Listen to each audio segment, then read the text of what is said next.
A pergunta que não quer calar: existe diálogo entre católicos e protestantes? Olá, salve Maria! Sejam bem-vindos de volta ao nosso canal. No diálogo entre católicos e protestantes, parte-se frequentemente da suposição de que ambos compartilham a mesma fé em Jesus Cristo. Esse ponto de partida conduz as discussões para outras temáticas que parecem se multiplicar sem fim, dando a impressão de que há um consenso sobre o essencial e divergências apenas em aspectos secundários, não é, Carol? Verdade. Mas antes de continuarmos, eu quero agradecer aos membros do nosso clube, aqui do nosso canal. Bem lembrado. Todos vocês, meus mais sinceros, muito obrigado. Sem vocês, nada disso seria possível. É graças ao apoio de cada um membro que seguimos espalhando a fé, trazendo novas novenas e conteúdos que fortalecem a nossa caminhada com Deus. E você, que ainda não é membro, nós te convidamos a fazer parte dessa família. Além de ajudar o apostolado a crescer, você recebe benefícios exclusivos, como, por exemplo, o acesso antecipado aos vídeos, conteúdos especiais, erros de gravação e muito mais. Clique em Seja Membro e venha viver essa missão conosco. Muito bem. Uma análise mais aprofundada revela que a questão não é tão simples. Onde reside, então, o cerne das controvérsias entre católicos e protestantes, hein? O que impede os primeiros de abandonarem a sua posição, por vezes considerada intransigente, para adotar a postura aparentemente mais evangélica e liberal dos segundos? É interessante notar que, apesar de suas diferenças internas, as diversas igrejas protestantes costumam levantar contra o catolicismo romano as mesmíssimas objeções de sempre. Nos acusam de idolatria, de inventar dogmas, de corromper as escrituras, entre outras críticas recorrentes. Esse fato, em vez de ser motivo de surpresa, deveria levar-nos a uma reflexão que até hoje parece não ter recebido a devida atenção na apologética tradicional. Haveria um princípio teológico fundamental que unifica todas as críticas protestantes à Igreja Católica? Qualquer católico já se deparou, e você sabe disso, com as inúmeras interrogações que protestantes das mais variadas denominações costumam apresentar. Não se pode adorar imagens, porque vocês idolatram o Papa. Cristo é o único mediador. Essas objeções, incessantemente repetidas, acabam por abalar a fé de muitos católicos. Diante desse bombardeio de perguntas, muitas vezes acompanhadas de uma indignação pouco propícia ao diálogo sereno, os fiéis perdem a oportunidade de questionar a si mesmos diante de Deus e de sua consciência. Por que eu sou católico e não protestante? Qual é, afinal, a minha identidade? Nos dispersamos em debates periféricos e, ao buscar respostas rápidas, deixamos sem solução a questão mais fundamental: a razão de pertencermos a uma igreja que, desde a sua origem, é combatida todos os dias. Curiosamente, apesar da fragmentação característica do protestantismo, as diversas comunidades que englobamos sob esse rótulo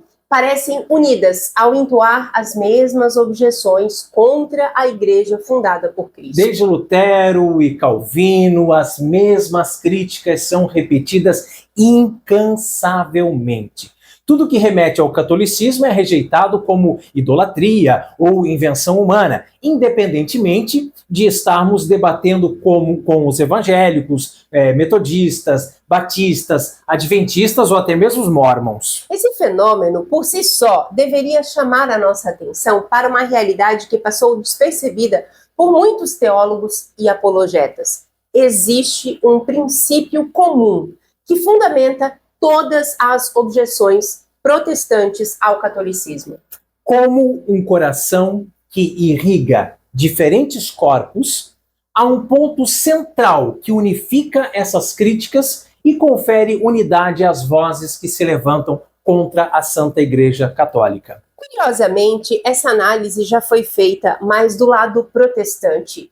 Karl Barth, um dos principais expoentes da teologia neo-ortodoxa, condensou em um único princípio a razão pelo qual, para ele, não pode ser católico. Em sua dogmática eclesial, ele declara: por isso sustento que a analogia entes é uma invenção do anticristo e penso que exatamente por causa dela não é possível tornar-se católico.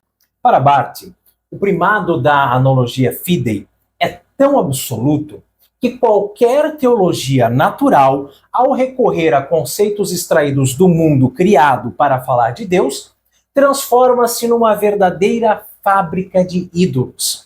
Ele conclui categoricamente todas as outras razões que se podem aduzir para não se tornar católico parece-me pueris e sem importância. Se entre os protestantes foi possível identificar um denominador comum que torna o catolicismo inaceitável, não poderíamos nós, a partir da fé católica, demonstrar por que o protestantismo é essencialmente inadmissível? O magistério da Igreja e os grandes teólogos nos oferecem os elementos necessários para essa reflexão.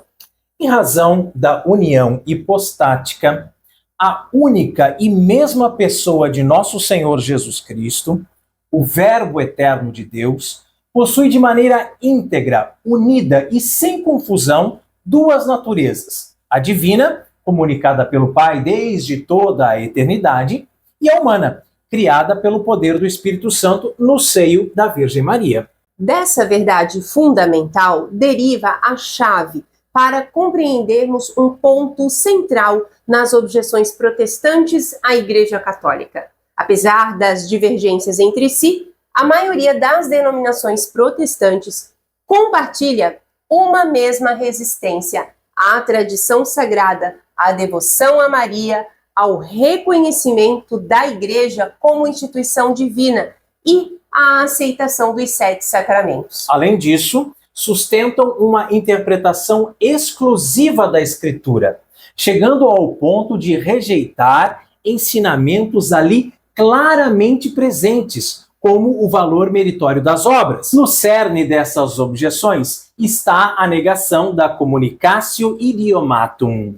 Os católicos professam que, devido à união hipostática, a única e mesma pessoa de nosso Senhor Jesus Cristo, Verbo eterno do Pai, possui em plenitude, sem mistura ou confusão, tanto a natureza divina quanto a humana. Assim, embora essas naturezas sejam realmente distintas, todas as propriedades da divindade podem ser predicadas de Cristo enquanto verdadeiro homem, e todas as propriedades da humanidade podem ser atribuídas a Deus, pois ambas pertencem a uma única pessoa divina.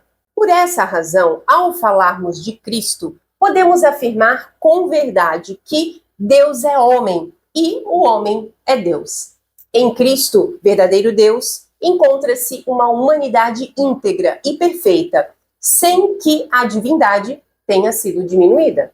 Pois aquele que é um da Trindade, ao assumir a nossa natureza humana, não a anulou, mas comunicou-lhe seu próprio modo de existir pessoal na Trindade. Consequentemente, operando o Verbo o que é do Verbo e a carne o que é da carne, podemos proclamar com toda a Igreja que Deus realmente nasceu na carne, sofreu nela verdadeiramente e nela deve ser santamente adorado. A união hipostática entre as naturezas divina e humana de Cristo resulta em uma perfeita comunhão entre o humano e o divino. Jesus, sendo uma única pessoa em duas naturezas, deve ser adorado com uma única adoração, considerando a união hipostática da sua humanidade com a divindade. Por isso devemos venerar tanto sua carne quanto as imagens que o representam, pois elas são canais para adorar o Cristo presente nelas. E é isso que é tão difícil dos nossos irmãozinhos protestantes entenderem. E você sabia que a humanidade de Cristo é o meio da nossa salvação, tornando o mediador entre Deus e os homens e o verdadeiro pontífice, reconciliando-nos com Deus e ligando o céu à terra? Se você gostou desse vídeo, não se esqueça de curtir, né? Coloca aí o dedão no like. Que Deus abençoe. Salve Maria. E não deixe de conferir o nosso site virtudeplena.com.